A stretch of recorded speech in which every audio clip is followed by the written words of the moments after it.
आज के लेक्चर में हम यूएचएस पास पेपर यूनिट वाइज का बहुत ही इंपॉर्टेंट यूनिट डिस्कस कर रहे हैं जो कि किंगडम एनिमेलिया। इसमें हम देखेंगे कि पास पेपर्स में कौन कौन से क्वेश्चन आएंगे जिससे आपको अंदाजा हो जाएगा कि किस पार्ट को उसने ज्यादा फोकस किया है। और ये मोस्टली स्टूडेंट्स के लिए थोड़ा सा प्रॉब्लमेटिक भी है क्योंकि थोड़ा सा लेंथी यूनिट है। तो इसलिए इसमें आपने गौर से सुनना है कौन कौन से सवाल आए हैं और वो कॉन्सेप्ट जो इसके अंदर पूछे गए उनको लाजमी अपने साथ साथ लर्न कर लेना है क्योंकि हो सकता है आपके एग्जाम के अंदर भी कोई इसी तरह के सवाल आ जाए।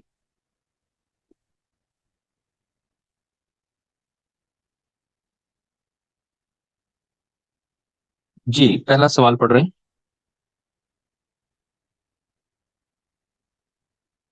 Body cavity of round worm. Body cavity of round worm is called pseudocoelom, acoelom, coelom और इंट्रॉन। तो आप जानते हैं कि जो राउंड वर्म्स हैं अब ये किस फाइलम के अंदर आ रहे हैं। आपको फाइलम का भी पता होना चाहिए। फाइलम इसका बनता है नीमाटोड, या इनके लिए वर्ड स्कैलमेंथिस भी यूज होता है, स्कैलमेंथिस। तो आप जानते हैं ये सूडोसिलोम है। अब एसिलोम का एक ही फाइलम है जिस जो कि एसिलोम का है, और वो कौन सा है? वो प्लेटीहेलमिन्थिस, जिसमें प्लेनेरिया और अदर जो रिप्रेजेंटेटिव ग्रुप्स इसके अंदर आ जाते हैं। इंट्रॉन जो वर्ड यूज होता है ये गट कैविटी के लिए यूज होता है, ये भी आपने याद रखना है। और जिनके अंदर सिलोम होते हैं, सिलोम जो है इसमें काफी सारे फाइलम आ जाते हैं। अगर मैं यहाँ पे स्पेसिफिकली मेंशन कर दूं कि कौन कौन से फाइलम सिलोम जिनमें होगी उनमें आएंगे, तो ये फाइलम एनिलिडा से शुरू होगा, इनके अंदर सिलोम होती है। और वहां से लेके जो कॉर्डेटा है, तमाम फाइलम जो है वो सिलोमेट्स के ही आएंगे। तो ये आपने याद रखना है। अब दो फाइलम ऐसे हैं मेनली जिनके अंदर एक टर्म यूज होती है हीमोसील। हीमोसील उन एनिमल्स के लिए यूज होगा जिनके अंदर जो ब्लड सर्कुलेटरी सिस्टम होता है या सर्कुलेटरी सिस्टम है वो सिलोम के साथ लिंक कर जाता है, यानी उनके अंदर ओपन सर्कुलेटरी सिस्टम है। तो मेनली आपने याद रखना है कि दो ग्रुप हैं जिनके अंदर सिलोम हीमोसील की फॉर्म में प्रेजेंट होती है, मुलस्का एंड आर्थ्रोपोडा, क्योंकि इन दोनों में मेनली जो है वो ओपन सर्कुलेटरी सिस्टम होता है। नेक्स्ट क्वेश्चन है फिस्कोला हेपेटिका। इसका पूरा नाम है fasciola hepatica. Is the endoparasite of the colon, liver, small intestine और बाइल डक्ट। तो इसमें जो करेक्ट ऑप्शन है वो है बाइल डक्ट। और ये फिस्कोला हेपेटिका है, ये भी हम जानते हैं कि स्कैलमेंथिस से बिलोंग कर रहा है, और ये बाइल डक्ट के अंदर जो है वो प्रेजेंट होता है। नेक्स्ट क्वेश्चन है trypanosoma is transmitted in humans by plasmodium, anopheles, house fly और सीसी फ्लाई। तो आप जानते हैं ट्राइपेनोसोमा जो है वो अफ्रीकन स्लीपिंग सिकनेस कॉज करती है, और ये सीसी फ्लाई है इसके बाइट करने से ट्रांसमिट होती है। तो ये इसके अंदर इसका कैरियर है। ठीक है, ये आपने याद रखना है कि इसको हम वर्ड वेक्टर या कैरियर यूज करते हैं। और डिजीज जो है वो अफ्रीकन स्लीपिंग सिकनेस है, और जो ट्राइपेनोसोमा है that is called the causative agent. तो दो चीजें आती हैं, पॉजिटिव एजेंट पूछा जाएगा तो जर्म का नाम बताएंगे, अगर ट्रांसमिटेड बाय पूछा जाएगा तो फिर आप वेक्टर का नाम बताएंगे, अगर कॉज्ड बाय पूछा जाएगा तो उसमें आप उस पैथोजन का नाम बताएंगे। जैसे अगर मैं कहता हूं जी प्लाज्मोडियम, तो प्लाज्मोडियम जो है वो हमारे पास पॉजिटिव एजेंट है, जो कि मलेरिया का पॉजिटिव एजेंट है। Just a minute.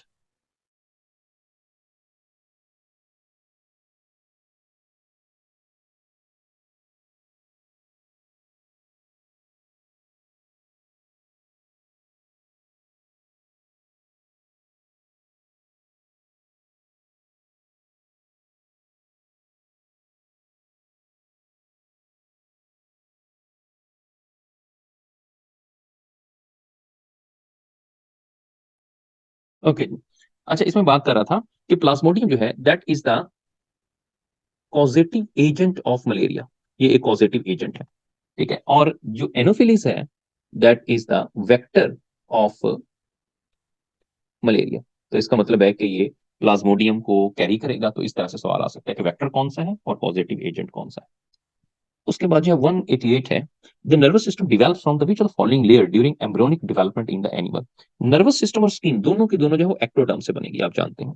और एंडोडर्म जो होता है इससे मेनली जो गट और इससे रिलेटेड जो ग्लैंड्स होती हैं वो यहाँ से डेवलप होती हैं, और बाकी मेसोडर्म से भी बहुत से स्ट्रक्चर बनते हैं। मैंने लेक्चर के दौरान इसमें बड़ी डिटेल के अंदर ये लेयर्स के बारे में बताया हुआ है, उनको आप वहाँ डिटेल में सुन लें, और पूरी डिटेल है कि कौन सा ऑर्गन किससे बन रहा है। बहरहाल नर्वस सिस्टम स्किन जो है वो एक्टोडर्म से बनेगी, गट मेनली जो है वो एंडोडर्म से बनेगी, और बाकी जो ऑर्गन्स हैं जैसे रिप्रोडक्टिव ऑर्गन्स हैं, मस्कुलर ऑर्गन्स हैं, ये मेसोडर्म फॉर्म करेगा।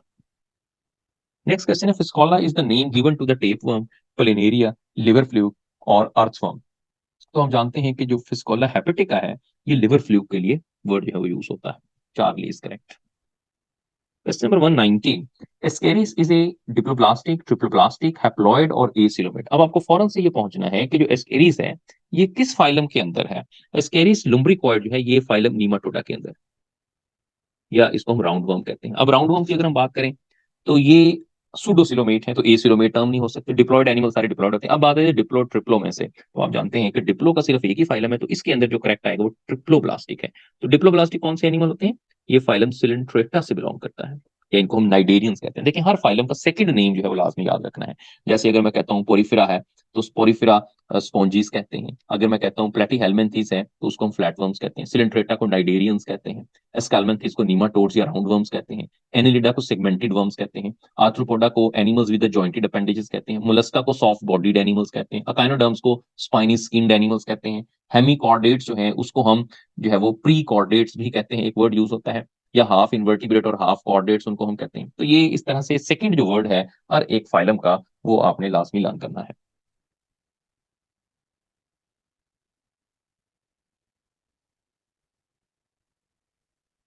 ओके जी, उसके बाद हम आ जाते हैं 191 पे। During development in animal, mesoderm layer give rise to nervous system, alimentary canal, muscular system and skeletal system, mouth. तो आप जानते हैं कि इसके अंदर जो मेसोडर्म है वो मस्कुलर और स्केलेटल सिस्टम जो है उसकी फॉर्मेशन करेगी। नर्वस सिस्टम मैंने बता दिया एक्टोडर्म से बनेगा। एलिमेंट्री कैनाल लाइनिंग जो है ये भी इसके अंदर आप जाते हैं, एलिमेंट्री कैनाल जो है वो एंडोडर्म बनाएगी, लेकिन उसकी लाइनिंग जो होती है वो एक्टोडर्म बनाती है। माउथ जो होता है that's a part of the gut, तो ये भी आपके पास जो है वो एंडोडर्म से बनेगा। क्वेश्चन नंबर 192 है, polymorphism is the characteristics feature of. अब एक ही ग्रुप है जिसके अंदर पोलीमॉर्फिज्म होती है। Structurally and functionally two different types of zooids present होते हैं, तो ये नाइडेरियन की कैरेक्टरिस्टिक्स हैं। नाइडेरियंस या सिलेंट्रेटा कहते हैं। और इसी तरह से इसमें सवाल ये भी आ सकते हैं कि किस फाइलम के अंदर पॉलिप और मेडुसी होते हैं, तो इसके अंदर आपको पॉलिप फॉर्म और मेडुसी फॉर्म मिलती है। ये दो तरह की मॉर्फोलॉजिकल फॉर्म्स आपको मिलती है। इसी तरह से नाइडेरियंस के अंदर ही आपसे ये पूछा जा सकता है कि बताएं कौन से एनिमल के अंदर ऑल्टरनेशन ऑफ जनरेशंस होती हैं, तो यही वो फाइलम है जिसमें ऑल्टरनेशन ऑफ जनरेशंस होती हैं। तो इस तरह के सवाल पेपर में आ सकते हैं। इसके लिए मैंने एक दो लेक्चर के अंदर इसके टेबल को भी कंपेयर किया हुआ है। लेक्चर्स वहां आपको एमडी कैट 2023 की जो प्ले लिस्ट है वहां पे मिल जाएंगे, और उसको टेबुलेटेड फॉर्म में इनका कंपैरिजन किया तमाम फाइलम का, आप उनको भी देख सकते हैं। Question number 193, when beef which is not properly cooked is consumed by the human, they may become infected by the hookworm, pinworm, tapeworm और roundworm। तो यहाँ आपने ये देखना है कि जो आपके पास ऐसा कौन सा कंपोनेंट है जो कि बीफ जो है उसके खाने से जो है होता है। तो इसमें आप जानते हैं कि बीफ के अंदर जो है वो टेप वर्म होते हैं, तो इसके अंदर जो करेक्ट है वो चार्ली होगा। इस तरह से हुकवर्म है, पिन वर्म है। अब हुकवर्म जो होते हैं ये भी पैरासाइट है, और ये पैरासाइट है स्मॉल इंटेस्टाइन के, ये आपने याद रखना है। जो पिन वर्म है ये पैरासाइट होते हैं वो लार्ज इंटेस्टाइन के पैरासाइट है, तो इसमें आ सकता है। ठीक है, और इसमें राउंड वर्म आ जाता है। अब सवाल यहाँ पर एक और भी अगर मैं आपसे यहाँ पे पूछता हूँ, ये चारों में से अब ये बताएं कि ऑड कौन सा है। अगर इसी में चेंज कर दूं, ऑड अमंग रेस्ट, तो आपका क्या आंसर होगा? ये चारों में से आपको कौन सा ऑड लग रहा है? जल्दी से जरा आंसर करें।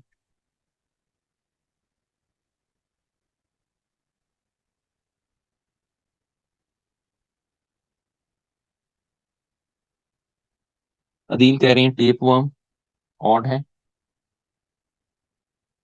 जी अदील, क्या रीजन है इसकी कि टेप वर्म ऑड आपने कहा है?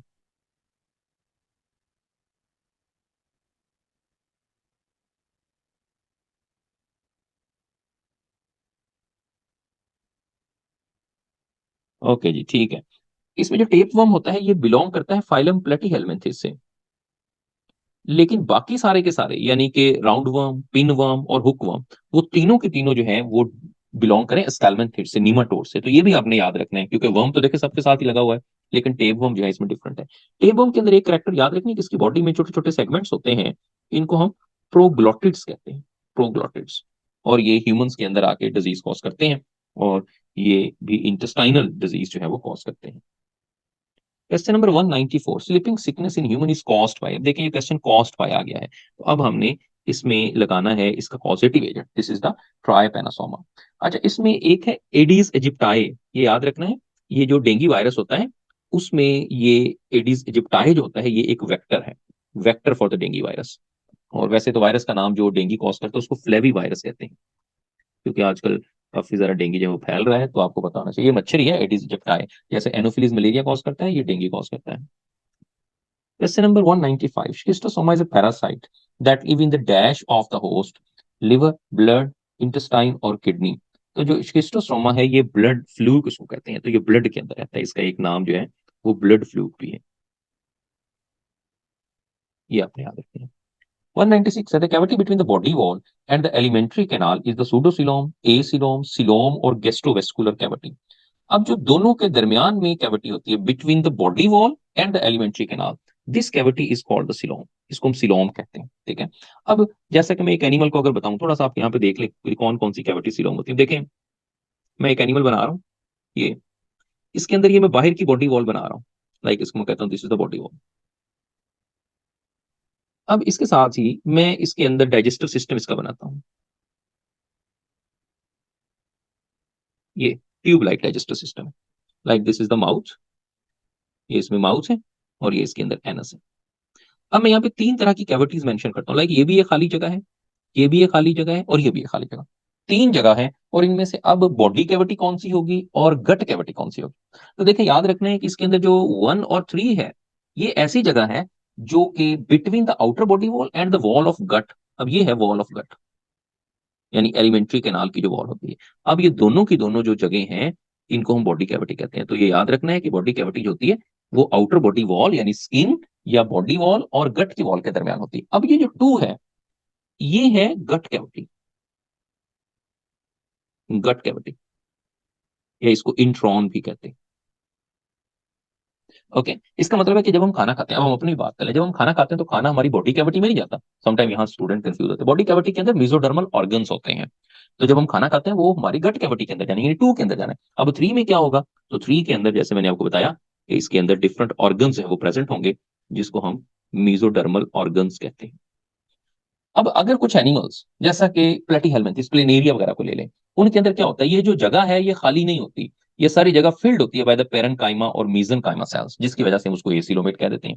कुछ को हम सोडोसिलोमेट कहते हैं, क्योंकि कुछ एनिमल्स के अंदर जगह तो खाली होती है लेकिन उसकी अपनी लाइनिंग नहीं होती, जिसकी वजह से उसको सोडोसिलोमेट कहते हैं। लेकिन कुछ कैटेगरीज ऐसी हैं जो कि इस ग्रुप में आते ही नहीं है। फॉर एग्जाम्पल, आपकी बुक से मैं एक डायग्राम ड्रॉ करता हूँ, आप जानते हैं ये एनिमल को, ये लाइक एक हाइड्रा है ये। अब हाइड्रा आता है डिप्लोब्लास्टिक या सिलेंट्रेटा में। अब ये तो इस कैटेगरी में नहीं आते, ना तो इसको मेसिलोमेट कह सकते हैं, ना सूडोसिलोमेट, ना हम इसको सिलोमेट कह सकते हैं। क्यों नहीं कह सकते, क्यों, देखें, इसके अंदर ये जो बॉडी वॉल है, ये बॉडी वॉल भी यही है और साथ गट वॉल जो है वो भी यही है, इसमें दोनों सेपरेट नहीं है। तो इसका मतलब है कि वो एनिमल जिनमें दोनों सेपरेट होंगे उनको हम इस कैटेगरी में रखेंगे कि वो एसिलोमेट है, सूडो है या सिलोमेट है। इसके अंदर तो सिंपली ये वाली जो कैविटी है, इसको हम कहते हैं गैस्ट्रोवेस्कुलर कैविटी। अब इसके अंदर भी कैविटी है लेकिन ये सिलोम नहीं हो सकती, क्यों, कि आप देखें इसमें गट की वॉल अलहदा नहीं है, गट की वॉल भी वही है, बॉडी वॉल भी वही है। तो इस वजह से इसको हम सिलोम नहीं कह सकते, इसको गैस्ट्रोवेस्कुलर कहेंगे। इवन हम इसको एसिलोमेट भी नहीं कह सकते, क्योंकि एसिलोमेट कहने के लिए भी ये शर्त है कि there should be that place, वो जगह लाजमी होनी चाहिए, चाहे वो फील्ड है लेकिन वो होनी चाहिए, जैसा कि प्लेटीहेल्मिन्थस के अंदर कम से कम वो जगह होती है। तो इस वजह से उसको इस कैटेगरी के अंदर रखते हैं। तो ये लाजमी आपने इसके अंदर जो है कवर कर लेना है।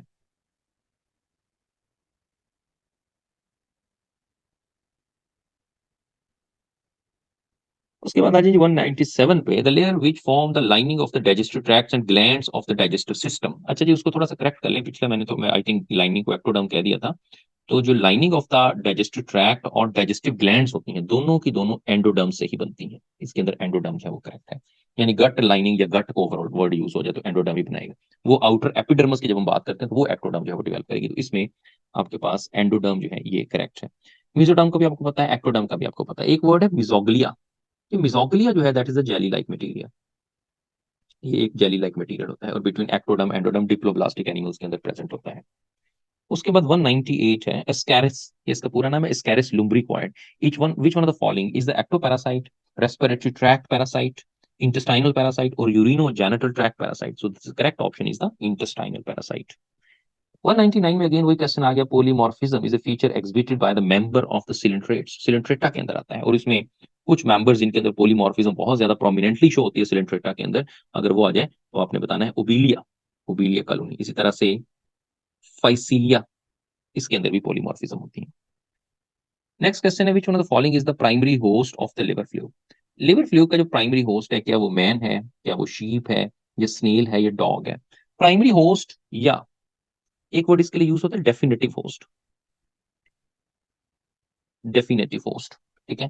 तो इसके अंदर जो लिवर फ्लूक है उसमें शीप जो है वो प्राइमरी होस्ट है और जो स्नेल है ये सेकेंडरी होस्ट होता है, ये आपने इसमें याद रखना है। इसी तरह से अब आप जानते हैं कि आपके पास इसमें जो टेपवर्म है वो भी इसके अंदर आएंगे।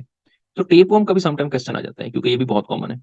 तो टेपवर्म के अंदर जो आपको प्राइमरी होस्ट मिलता है वो आपको मैन मिलता है, और जो सेकेंडरी होस्ट मिलता है वो आपको कैटल्स मिलेगा, यानी वो कैटल से ह्यूमंस के अंदर आता है। तो ये वाला क्वेश्चन इसमें से पूछे जा सकते हैं।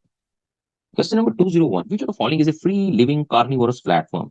लिवर फ्लू, डिगुसिया, टेपवर्म और शिस्टोसोमा। तो इसमें आप जानते हैं कि जो प्लेनेरिया या डिगुसिया ये एक फ्री लिविंग कार्निवोरस एनिमल है, इसको हम प्लेनेरिया कहते हैं।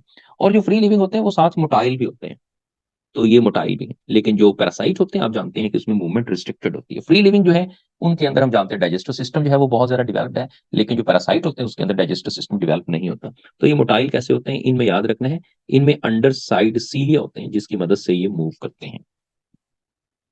नेक्स्ट क्वेश्चन है, डैश इज ट्रिप्लोब्लास्टिक ऑर्गेनिज्म। कौन सा ट्रिप्लोब्लास्टिक है? जेलीफिश है, सी एनीमोन है, टेपवर्म है और कोरल है। अब देखें इसी तरह के सवाल पेपर के अंदर जो है वो पूछे जाते हैं कि कौन सा ट्रिप्लोब्लास्टिक। अब जेलीफिश, सी एनीमोन ये और कोरल तीनों के तीनों सिलेंट्रेटा से बिलोंग कर रहे हैं। सिर्फ टेपवर्म जो है ये प्लेटीहेल्मिन्थेस से बिलोंग कर रहा है, तो ये ट्रिप्लोब्लास्टिक, ठीक है। और ये बाकी सारे, ये भी और ये भी, ये डिप्लोब्लास्टिक है। अब यहां से आपको अंदाजा हो जाएगा कि ज्यादा फोकस कहां पर है।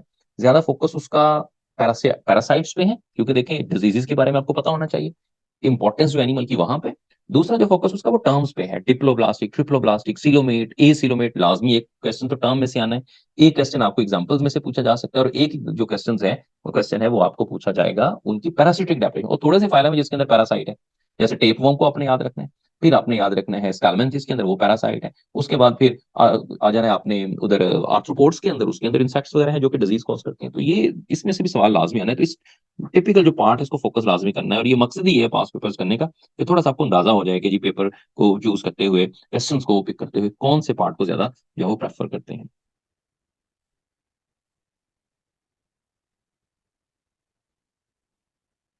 जी, उसके बाद 203 क्वेश्चन पे इन arthropods the body cavity is in the form of, ऊपर में भी आपको बता के आया हूँ कि इनमें ओपन सर्कुलर सिस्टम है जिसकी वजह से इसमें बॉडी कैविटी जो होती है वो हीमोसील कहलाती है। आर्थ्रोपोड के लिए दो चीजें लाजमी नोट कर लें। आर्थ्रोपोड जो है इसमें आपको ये बताना है एक तो कि इसका जो एक्सक्रीटरी सिस्टम होता है, एक्सक्रीटरी सिस्टम इसका माल्फिजियन ट्यूब्यूल्स है, आप जानते हैं। और ये एक्सक्रीटरी सिस्टम जो है that is linked with the digestive system, ये डाइजेस्टिव सिस्टम के साथ लिंक करता है, ये बड़ा इंपॉर्टेंट पॉइंट है। और इसके अंदर जो क्वेश्चन है जैसे भी पूछ रहे हैं कि पीपीएससी के अंदर बिल्कुल ऐसा ही है, इसीलिए मैंने सेशन में आपको ऐड किया हुआ है कि आपकी एक रिवीजन हो जाती है। ये ओवरऑल वो इंपॉर्टेंट क्वेश्चन है जो हर जगह हर तरह के कॉम्पिटिटिव एग्जाम्स के अंदर पूछे जाते हैं। ओके अच्छा जी, इसमें एक्सक्रीटरी सिस्टम जो है Malpighian tubules that is linked with the digestive system. किसी और एनिमल के अंदर ऐसा नहीं है कि एक्सक्रीटरी सिस्टम हो और वो लिंक करे डाइजेस्टिव सिस्टम के साथ, सिर्फ इस एनिमल के अंदर आपको ये करैक्टर जो है वो मिलती है। दूसरा पॉइंट, एक और यूनिक फीचर इसके अंदर वो ये होता है कि इनमें जो रेस्पिरेटरी सिस्टम होता है जिसको हम ट्रेकियल सिस्टम कहते हैं, that is not linked with blood circulatory system. इसमें वो ब्लड सर्कुलेटरी सिस्टम के साथ लिंक नहीं करता, ये भी एक यूनिक फीचर है, स्पेसिफिकली आर्थ्रोपोड्स के अंदर ऐसा होता है। 204 है, dash is a good example of polymorphism. देखिए अगेन वही क्वेश्चन आ गया, पॉलीमॉर्फिज्म जो है उसकी एग्जांपल कौन सी है। ओके अब इसके अंदर उसने एग्जांपल्स जो है वो बताई हैं, अब आपको फाइलम से रिलेट करना है। हाइड्रा है, स्टारफिश है, ओबेलिया है या यूप्लेक्टिला है। तो पॉलीमॉर्फिज्म का मैंने अभी आपको बता दिया कि ये ओबेलिया के अंदर पॉलीमॉर्फिज्म होगी। हालांकि हाइड्रा जो है ये भी सिलेंट्रेटा से ही बिलोंग करता है, लेकिन इसमें जो ओबेलिया है उसके अंदर पॉलीमॉर्फिज्म आती है। Question number 205, name common gut roundworm parasite of the human and pig. Human और पिग के अंदर जो common gut round worm parasite है, ascaris lumbricoides, lumbricus terrestris, pheretima posthuma, hirudo medicinalis. अब ये साइंटिफिक नेम है, सारे के सारे आपकी बुक के अंदर मेंशन हैं। इसके अंदर अल्फा करेक्ट है, एस्केरिस लुम्ब्रिक्वाइड। अब ये जो दो आपको साइंटिफिक नेम मिल रहे हैं, ये दोनों के दोनों जो स्पीशीज हैं ये अर्थवर्म की स्पीशीज है जो कि फाइलम एनिलिडा से बिलोंग कर रहा है। और हेरिडियो मेडिसिनल जो है वो ये लीच जो कि एक एक्टोपैरासाइट होता है। तो इसमें जो गट के अंदर प्रेजेंट होते हैं ह्यूमंस में या पिग में, वो एस्केरिस लुम्ब्रिक्वाइड है। 206 है, dash is called the liver fluke, fasciola hepatica is called the liver fluke. 207 है, taenia is an endoparasite of human pigs and cattle which belongs to phylum. अब टाइनिया सोलियम जो है आप जानते हैं कि ये फाइलम प्लेटीहेल्मिन्थेस से बिलोंग करता है। तो देखिए एग्जांपल्स में से सवाल आ रहे हैं। तो आपने बताना है कि ये किसकी एग्जांपल है। Body of dash consist of the small proglottids which contains mainly the sex organs. तो ये भी मैंने अभी आपको बताया है कि टेपवर्म की जो बॉडी है उसके अंदर प्रोग्लोटिड्स होते हैं जिसमें मेनली सेक्स ऑर्गन्स होते हैं, और जो प्रोग्लोटिड्स होते हैं वो मेच्योर और इमेच्योर होते हैं। तो इसके अंदर हेड की साइड पे इमेच्योर प्रोग्लोटिड होते हैं और अदर साइड पे मेच्योर प्रोग्लोटिड होते हैं। तो हेड वाली साइड से प्रोग्लोटिड नए ऐड होते जाते हैं और दूसरी साइड से रिमूव होते जाते हैं, और उनके अंदर सेक्स ऑर्गन्स होते हैं और वो फर्दर डिवेलप होते हैं into the next animal. 209, which is a common parasite of intestine of man and pig, which belongs to phylum Nematoda। अब देखें वो फिर से उसी तरह का क्वेश्चन जो है वो पेपर में आ चुका है, और वो है स्कैरस लुम्ब्रिक्वाइड। कितनी दफा स्कैरस लुम्ब्रिक्वाइड का क्वेश्चन आया है?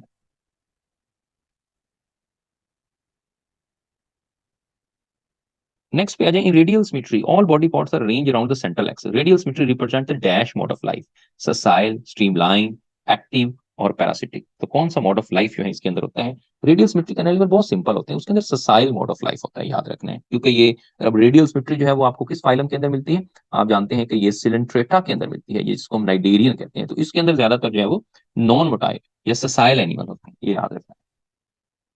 211 है, pseudocoelom have a body cavity but it's not true, which one of the following is included in this group? pseudocoelom में कौन से आएंगे? प्लेनेरिया आएंगे, टेपवर्म आएंगे, अर्थवर्म आएंगे, या एस्कैरिस लुम्ब्रिक्वाइड आएंगे? तो आप जानते हैं कि जो एनिमल है ascaris lumbricoid, yes, this belongs to pseudocoelomids, क्योंकि ये बिलोंग करता है स्कैल्मेंथिस या नीमाटोड्स या राउंड वर्म्स, ये सारे नाम इसके अंदर है, राउंड वर्म या इसको नीमाटोडा कहते हैं। ठीक है, अब बाकियों का भी आपको पता होना चाहिए क्योंकि प्रैक्टिस आप कर रहे हैं, बाकी ऑप्शंस को भी देखें तो प्लेनेरिया किसमें आएगा? ये प्लेटी हेलमिंथिस के अंदर आएगा। ठीक है, टेपवर्म भी प्लेटी हेलमिंथिस के अंदर आएगा। तो आप जानते हैं कि जो प्लेटी हेलमिंथिस होते हैं वो किस कैटेगरी में आते हैं? वो ए सीलोमेट के अंदर आते हैं। ठीक है, अर्थवर्म फाइलम एनिलिडा का मेंबर है, और एनिलिडा जो है वो सीलोमेट्स के अंदर आते हैं। तो ये आपको जस्ट रिमेंबर करना है, ये मुश्किल नहीं है, लेकिन ये आपको जस्ट उसको कंपेयर करना हो तो उसको रिमेंबर करना है। 212 है, स्नेल्स और द इंटरमीडिएट होस्ट इन। ये भी मैं आपको बता भी चुका हूं कि इंटरमीडिएट होस्ट किसके होते हैं, ये फिस्कोला हेपेटिका, लिवर फ्लूक के अंदर स्नेल इंटरमीडिएट होस्ट है। और टाइनिया सोलियम, ये किसका साइंटिफिक नेम है? ये टेप वर्म का है। इसके अंदर जो इंटरमीडिएट होस्ट होते हैं वो पिग्स या कैटल्स होते हैं। ठीक है, इसी तरह से इनसाइक्लोस्टोमा डिडिनली, इसको हम हुकवर्म कहते हैं। इंटेरोबायोस वर्मिकुलरस पिनवर्म कहते हैं। शिस्टोसोमा, ये है ब्लड फ्लू। ये सारे आपने याद रहे, बहुत ज्यादा नहीं है ये आपको कुछ ही मिलेंगे, 10-12 है, इनकी लिस्ट बना लें तो आपको पता चल जाएगा कौन सा साइंटिफिक नेम किसका है। तो 13 है, dash the intestinal parasite of man belongs to phylum nematoda, ascaris lumbricoid. Ascaris lumbricoid is the parasite of mouth, liver, intestine और लंग्स। अब देखें वही सवाल उसी तरह का आ गया, इंटेस्टाइन का पैरासाइट है। Which of the following stage of the metamorphosis resembles to its mother? कौन सी स्टेज होती है वो रिजेंबल करती है उसकी मदर के साथ? इसमें एग है, टैडपोल है, निम्फ है, या प्यूपा होता है? तो मेटामॉर्फोसिस के अंदर जो एनिमल्स के साथ रिजेंबलेंस शो करते हैं उसको निम्फ या इंस्टार कहते हैं, इसको इंस्टार कहते हैं। अब देखिए यहाँ थोड़ा सा फर्क है, और वो आपने इसको याद रखना है कि वो क्या डिफरेंस है। ये जो निम्फ बनता है ये बनता है इनकम्प्लीट मेटामॉर्फोसिस में, इनकम्प्लीट मेटामॉर्फोसिस, इसको थोड़ा सुन ले, बड़ा इंपॉर्टेंट। अब इनकम्प्लीट मेटामॉर्फोसिस में क्या होता है? इसमें निम्फ जो होता है ये एक लार्वल स्टेज है, या मैं इसको कह दूंगा कि ये एक जुविनाइल स्टेज है, छोटी स्टेज कहते हैं। अब ये आगे डेवलप होता है अडल्ट के अंदर। अब निम्फ को हम लार्वा नहीं कह सकते, ये एक इनकम्प्लीट मेटामॉर्फोसिस। कंप्लीट मेटामॉर्फोसिस में क्या होता है इसको साथ कंपेयर कर लेते हैं।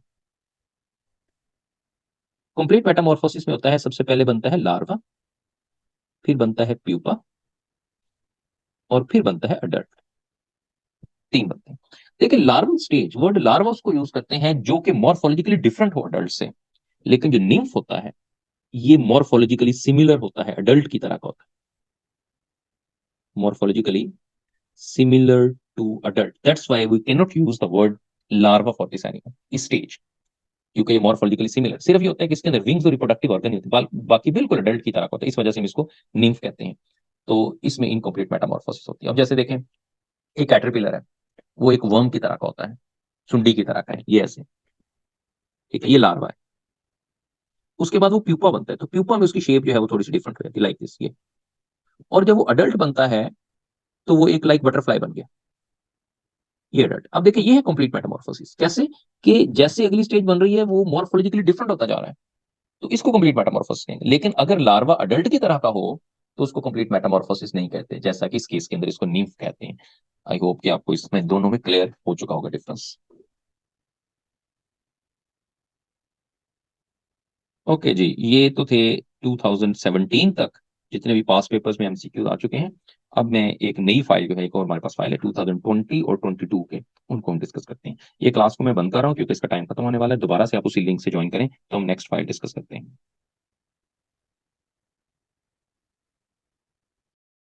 2020 में जो किंगडम एनिमेलिया से क्वेश्चन आए हैं, इसमें एक ही क्वेश्चन है जो कि उस साल पूछा गया है, क्योंकि किंगडम एनिमेलिया से जो क्वेश्चन है वो बहुत ज्यादा नहीं आते, ये भी ध्यान में रखने, 3 से 4 आएंगे हार्डली।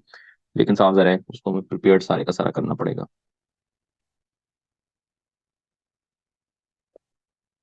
ओके जी, 20 में आपको ये सवाल पे मिल रहा है किंगडम एनिमेलिया से, select an amnion from the following. An amnion कौन सा, स्नेक है, फ्रॉग है, पैरट है या क्रोकोडाइल है? तो इसमें जो फ्रॉग होता है ये एन एमनियन है, इसके अंदर एमनियन नहीं होती। उसकी वजह क्या होती है, दो ग्रुप इसके अंदर आ जाती है, फ्रॉग आ जाए या इसके अंदर फिशेज आ जाए, ये दोनों एन एमनियन का ग्रुप है। इनको एन एमनियन इसलिए कहते हैं कि इनके अंदर एमनियन नहीं होती। There is no amnion. एक तो ये होगा amnion is a foetal membrane जो इसमें प्रेजेंट नहीं है। दूसरा इसमें ये होता है, इस वजह से इनमें एमनियन नहीं है, because there is external fertilisation. इनमें एक्सटर्नल फर्टिलाइजेशन होती है। एक्सटर्नल फर्टिलाइजेशन होती है जो कि वाटर के अंदर होती है, तो वाटर उनको प्रोटेक्ट करता है और वहां एडवर्स कंडीशन इतनी नहीं होती जिसकी वजह से उनमें कोई एक्स्ट्रा एम्ब्रियोनिक लेयर नहीं बनती। लेकिन रेप्टाइल से लेकर रेप्टाइल्स, बर्ड्स, मैमल्स, ये तीनों जो ग्रुप हैं ये एमनियॉन्स के ग्रुप है, जिनको प्रोटेक्शन, एक्स्ट्रा प्रोटेक्शन चाहिए होती है, because they reproduced on land, और उनको प्रोटेक्शन ज्यादा चाहिए जिस वजह से उनमें एम्ब्रियोनिक लेयर जो है वो प्रेजेंट होती है। उसके बाद आ जाए जी 2022 पे। क्वेश्चन नंबर 4 है, water vascular system ambulacral system is the unique and the complex system specially present in which phylum? ये प्रेजेंट होता है एकाइनोडर्म्स के अंदर। देखिए वैसे अगर हम वाटर वेस्कुलर सिस्टम की बात करें तो वाटर वेस्कुलर सिस्टम आपको स्पॉन्ज में भी मिलता है, लेकिन यहाँ जो उसने वर्ड यूज करते हैं एम्बुलेक्युलर सिस्टम, और ये कॉम्प्लेक्स सिस्टम है, that's found in the Echinodermata. अगर सिर्फ वाटर वेस्कुलर सिस्टम आ जाए तो स्पॉन्जिस में भी है और अकाइनोडर्म्स में भी है, ये बात आपने याद रखना है। Round worm belongs to which phylum, annelida, nematoda, coelenterata और प्लेटीहेल्मिंथेस? आप जानते हैं राउंड वर्म्स जो है ये प्लेटीहेल्मिंथेस के, सॉरी, निमाटोड्स के अंदर आते हैं। Charlie is correct. Question number 6, silver fish is A an insect, mollusc, jawless fish और कार्टिलिजिनियस फिश? सिल्वर फिश एक इंसेक्ट है, ये इसका कॉमन नेम है सिल्वर फिश, लेकिन ये एक इनवर्टिब्रेट है और इंसेक्टा से बिलोंग कर रही है। बाकी जॉलेस फिश जो है उसको हम जो है वो साइक्लोस्टोमेटा कहते हैं। कार्टिलिजिनियस फिश होती है जिसको हम जो है वो कॉन्ड्रिक थीस कहते हैं, और एक बोनी फिशेस होते हैं जिसको हम ऑस्टिक थीस कहते हैं। ये बुक के अंदर मेंशन है, मेरा ख्याल है कि पंजाब की बुक के अंदर भी मेंशन हुआ है, सिल्वर फिश जो है ये एग्जांपल वहां पे लिखी हुई है। और ये मेरा ख्याल है डवस्टी वाला चैप्टर है, 5 चैप्टर, वहां पर इसकी एग्जांपल दी हुई है, जो नॉमेनक्लेचर वाला टॉपिक है वहां से ये आया है कि ये एक इंसेक्ट है। वहां आप देखेंगे आपको मिल जाएगा।